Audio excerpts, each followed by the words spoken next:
Bournvita, तैयारी जीत की, और boost is the secret of my energy. इस तरह के तमाम स्लोगन हम डेली सोशल मीडिया और टेलीविजन एड्स में देखते चले आ रहे हैं। लेकिन क्या आपको पता है कि ये तैयारी जीत की नहीं है, बल्कि डायबिटीज की है। ये तैयारी है उन तमाम सीवियर डिसीजेस की जिन्हें हम लगातार न्योता दे रहे हैं इन जैसे प्रोडक्ट को यूज करके। हाल ही में फूड फार्मा नाम से सोशल मीडिया चैनल चलाने वाले रेवत ने ऐसे ब्रांड्स की पोल खोल के रख दी। Look at the ingredient list. Sugar is the second ingredient. Then we have cocoa solids, which is basically chocolate. Color 150C, which is a caramel color, which is known for causing cancer and reducing immunity. Liquid glucose, which is again sugar. Maltodextrin, which is again a fancy word for sugar. If you look at the ingredient label here, per 100 grams, there are 50 grams of sugar. So basically the entire half of this bag is of sugar. जिसके बाद तमाम controversies हुई और अंत में NTPCR के आदेश से company को अपनी भड़काऊ पैकेजिंग को चेंज करने की सख्त हिदायत दी। ये तो सिर्फ एक प्रोडक्ट है, इसके अलावा भी मार्केट में कई सारे ऐसे प्रोडक्ट्स हैं जिन्हें हम जाने अनजाने डेली बेसिस पर यूज करके खुद को डायबिटीज के मुंह में ढकेल रहे हैं। फिर चाहे वो सॉफ्ट ड्रिंक्स हो, चॉकलेट्स हो या फिर बिस्किट्स हो, इन सभी में इतनी मात्रा में शुगर है कि आपकी हेल्थ को खराब कर सकती है और आपको अल्कोहल या अदर ऐसे दूसरे ड्रग्स की तरह शुगर एडिक्ट भी बना सकती है। यही कारण है कि पिछले कुछ सालों में हम डायबिटीज के केसेस में नंबर 1 पर पहुंच चुके हैं और सारा वर्ल्ड हमें डायबिटीज कैपिटल के नाम से जानने लगा है। हाल ही में ICMR और IIT मद्रास के कोलैबोरेशन से तैयार की गई एक रिपोर्ट को द लैंसेट जर्नल ने पब्लिश किया। इसके अनुसार इंडिया में डायबिटीज के पेशेंट की संख्या बढ़कर 100 मिलियन पर पहुंच गई है। इसके साथ ही लगभग 139 million Indian citizens pre diabetic stage पर हैं। साल 2018 में इंटरनेशनल डायबिटिक फेडरेशन ने यह अनुमान लगाया था कि 2025 तक इंडिया में डायबिटीज पेशेंट्स की संख्या 69.9 मिलियन होगी और 2030 तक ये आंकड़ा 80 मिलियन तक पहुंच जाएगा। लेकिन अफसोस, हमने ये आंकड़ा उससे पहले ही पार कर लिया है। अकॉर्डिंग टू ICMR, 2019 में डायबिटीज के केसेस की संख्या 70 मिलियन थी, जो 2023 में आते आते 101 मिलियन पहुंच चुकी है। यानी कि मात्र 4 सालों में ही डायबिटीज के केसेस में 44% तक की बढ़ोतरी देख चुके हैं हम ऑलरेडी। ICMR ने इस रिपोर्ट में डायबिटीज के अलावा हाइपरटेंशन और ओबेसिटी जैसी लाइफस्टाइल डिसीजेस को भी कवर किया है और इन्हें ही मेन रीजन बताया है डायबिटिक होने का। आज पूरे वर्ल्ड में डायबिटीज का नाम टॉप 5 क्रॉनिक डिसीज में शुमार हो चुका है और कैंसर के बाद सबसे अधिक लोगों की जान लेने वाली बीमारी अगर कोई है तो वो है डायबिटीज। इसका पहला सबसे बड़ा रीजन है डेली बेसिस पर शुगर का जरूरत से ज्यादा कंजम्पशन। कुछ स्टडीज के मुताबिक पिछले 50 वर्षों में वर्ल्ड वाइड शुगर का कंजम्पशन 3 गुना हो चुका है और इंडिया शुगर कंजम्पशन की रेस में नंबर 1 पर है। ऐसा इसलिए है क्योंकि इंडियन कल्चर में जब भी हमें कुछ सेलिब्रेट करना होता है ना, तो हम मीठे का सहारा लेते हैं। कुछ भी शुभ करना है तो कुछ मीठा हो जाए। एग्जाम में पास होने से लेकर जॉब और त्योहारों के सेलिब्रेशन तक सब में हम अधिकतर मिठाइयाँ ही इस्तेमाल करते हैं। इसीलिए तो चॉकलेट कंपनीज भी अपना ऐड करते समय यही कहती हैं कि कुछ मीठा हो जाए। NSSO की 2013 में आई रिपोर्ट के अनुसार हम इंडियंस शुगर के ट्रेडिशनल और लेस केमिकल फॉर्म खंडसरी और गुड़ के कंजम्पशन को धीरे धीरे बहुत लो कर चुके हैं। इसकी जगह हम लोगों ने सुंदर सी दिखने वाली क्रिस्टलाइज शुगर को ज़्यादा कंज्यूम करना शुरू कर दिया है, जो कि केमिकल से भरपूर है।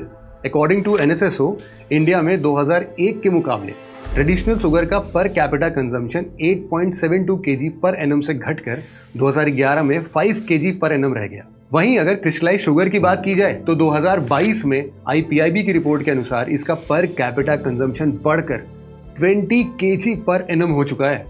क्रिस्टलाइज शुगर केमिकली रिच होने के साथ साथ एडिक्टिव भी होती है। कुछ स्टडीज तो इसे अल्कोहल और कोकेन से भी ज्यादा एडिक्टिव बताती हैं। दरअसल अल्कोहल, टोबैको और कोकेन की तरह शुगर आपके शरीर में पाए जाने वाले ग्रेलिन और लेप्टिन जैसे हार्मोन्स के साथ छेड़छाड़ कर देती है, जिससे आपकी भूख बढ़ने लगती है और तृप्ति की भावना कम होने लगती है। यानी कि आप कितना भी खाएं, आप सेटिस्फाइड फील ही नहीं कर पाएंगे। साथ ही ड्रग्स की तरह जब भी आप शुगर कंज्यूम करते हैं ना, तो आपके माइंड का रिवॉर्ड सिस्टम वो ही सेम डोपामाइन रिलीज करता है जो ड्रग्स या अल्कोहल लेते समय रिलीज होता है। इस तरह आपका बार बार शुगर खाने का मन करता है और धीरे धीरे आप उसके एडिक्टिव हो जाते हैं। अब आते हैं हम दूसरे रीजन की तरफ, जो है अर्बनाइजेशन। जी हाँ, आपने बिल्कुल सही सुना है। पिछले कुछ दशकों से इंडिया के अंदर अर्बनाइजेशन की प्रोसेस जोरों शोरों से चल रही है। छोटे छोटे कस्बों का लगातार विस्तार होता चला जा रहा है और दिल्ली, मुंबई जैसे बड़े शहर तो एकदम प्रेशर कुकर बन चुके हैं। लोग ज्यादा और जगह बहुत कम। लोग रूरल एरियाज को छोड़कर सिटीज की तरफ माइग्रेट कर रहे हैं। WHO यानी वर्ल्ड हेल्थ ऑर्गेनाइजेशन के अनुसार 2030 तक भारत की लगभग 46% जनसंख्या अर्बन एरियाज में आकर बस चुकी होगी। रूरल एरिया से अर्बन एरियाज में शिफ्ट होने के कारण लोगों की लाइफस्टाइल में एकदम से बदलाव आ चुका है। गांव में जहां ज्यादातर काम फिजिकली किए जाते हैं, वहीं शहरों में आकर ये 12-12 घंटे कुर्सियों पर बैठकर काम कर रहे हैं। स्ट्रेस उनकी जिंदगी का जरूरी हिस्सा बन चुका है। एक्सपर्ट्स की माने तो आज के समय ये डायबिटीज का सबसे बड़ा रीजन है। इसके साथ ही टाइम की कमी होने के कारण लोगों की डाइटरी हैबिट्स भी पूरी तरह बदल चुकी है। अधिकतर लोग पैकेज्ड या जंक फूड खाने के लिए मजबूर हैं। यही वजह है कि ज्यादातर शहरी नागरिकों का कोलेस्ट्रॉल लगातार बढ़ता जा रहा है और वे डायबिटीज नामक रोग की खाई में गिरने की ओर अग्रसर हैं। डायबिटीज का अगला रीजन जेनेटिक है, जिसे थिन फैट इंडियन कॉन्सेप्ट के नाम से भी जाना जाता है। दरअसल दुनिया की ज्यादातर एथनिसिटी के मुकाबले हम इंडियंस और साउथ एशियंस के बॉडी वॉल्यूम बहुत ही कम है। अक्सर आपने देखा या महसूस किया होगा कि जब भी हमारे शरीर पर फैट बढ़ता है तो वो बाकी जगह पर ना जाकर कहाँ जाता है, हमारे बेली पर यानी पेट पर जमा हो जाता है। इसलिए हमारी सेंट्रल ओबेसिटी बढ़ जाती है और हमारा BMI मतलब कि बॉडी मास इंडेक्स अन्य एथनिसिटीज के मुकाबले बढ़ जाता है। बेली पर जमा होने वाला ये फैट विसरल फैट होता है, यानी कि ये सिर्फ बाहर ना रहकर बल्कि हमारे अंदर पहुंचकर हमारे लीवर, पैनक्रियाज जैसे ऑर्गन्स पर भी जमा होने लगता है। इसके साथ ही इंडियन जीन्स के अंदर IR सिंड्रोम भी है। इसका क्या मतलब है? IR सिंड्रोम का मतलब है इंसुलिन रेसिस्टेंस सिंड्रोम, यानी कि हमारी बॉडी में हमारे जीन्स ही ऐसे हैं जो इंसुलिन को बनाने से रोकने लगते हैं। यही वजह है कि जिस एज और बॉडी वेट पर एक यूरोपियन, अमेरिकन या एक अफ्रीकन फिट महसूस करता है, उसी सेम एज और वेट पर हम इंडियंस डायबिटीज के शिकार हो जाते हैं। अब आते हैं हम अपने अगले रीजन पर, जो है पुअर हेल्थ सिस्टम और कुछ घरेलू नुस्खे। आज़ादी के 75 साल बाद भी इंडिया का हेल्थ सिस्टम अभी भी उतना बेहतर नहीं हुआ है। इतना बेहतर नहीं है कि लोगों को हम घर घर इलाज पहुंचा सकें। देश में आज भी ऐसे कई इलाके हैं जहां लोगों को प्राइमरी हेल्थ तक नसीब नहीं है। बीमारियों का इलाज तो दूर की बात है। 2013 में Indian journal of medical research में पब्लिश हुई एक रिपोर्ट के अकॉर्डिंग रूरल इंडिया के कम्युनिटी हेल्थ सेंटर में आज भी 70% स्पेशलिस्ट डॉक्टर की पोस्ट खाली पड़ी हुई है। दूसरा, अगर प्राइवेट हेल्थ केयर मौजूद है भी तो वो इतना महंगा है कि हर कोई उसे अफोर्ड नहीं कर पाता। परचेजिंग पावर ना होने की वजह से लोग मेडिसिन को छोड़कर घरेलू नुस्खों की ओर अपना रुख कर लेते हैं। अगर लोग चाहें तो डायबिटीज़ के इलाज के लिए आयुर्वेदिक मेडिसिन का यूज़ कर सकते हैं, क्योंकि ये एलोपैथिक के मुकाबले अफोर्डेबल होती है। और 2022 की नॉटिंगम यूनिवर्सिटी की रिसर्च के अनुसार आयुर्वेदिक मेडिसिन टाइप 2 डायबिटीज़ के ट्रीटमेंट के लिए काफ़ी ज़्यादा इफेक्टिव है। आज के समय में डायबिटीज़ हमारे यानी कि इंडियंस के लिए एक नासूर बन चुका है। जनसंख्या का एक बहुत बड़ा हिस्सा इसकी चपेट में है और आगे भी कई लोगों के गिरफ्त में आने की संभावना है। इसलिए बेहतर यही होगा कि हम जल्द से जल्द इसे कंट्रोल करने की कोशिश शुरू कर दें। डायबिटीज़ को कंट्रोल करने के लिए सबसे पहले व्यक्तिगत यानी कि इंडिविजुअल कदम उठाना बहुत ज़रूरी है। इसके लिए हम सभी को सबसे पहले अपनी दिनचर्या में सुधार करना होगा। ये शायद आपको थोड़ा मुश्किल लगे, लेकिन आपको अपनी जीभ पर थोड़ी लगाम लगाने की ज़रूरत है। यानी कि स्वाद के लिए जंक फूड, फास्ट फूड जैसी चीज़ों को पूरी तरह त्यागना होगा।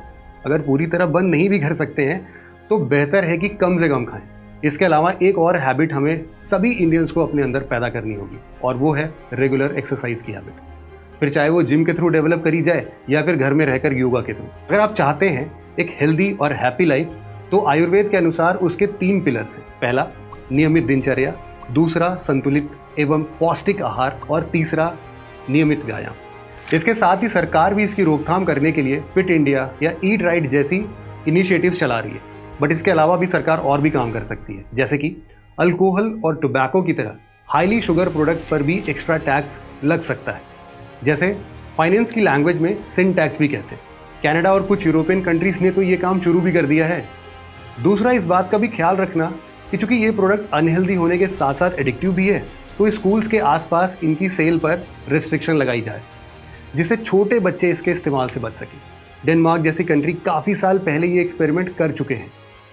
रेगुलेशन के साथ साथ हमें ज़रूरत है एक ऐसे अभियान की जो गांव-गांव तक लोगों को डायबिटीज़ के संबंध में जागरूक कर सके, और साथ ही ऐसे हेल्थ सिस्टम की जहां लोग पैसों की चिंता किए बिना अपने चेकअप और इलाज करा सकें। आज के इस वीडियो में इतना ही है। आगे और भी ऐसे ही इंटरेस्टिंग वीडियो के साथ फिर मिलेंगे। जय हिंद।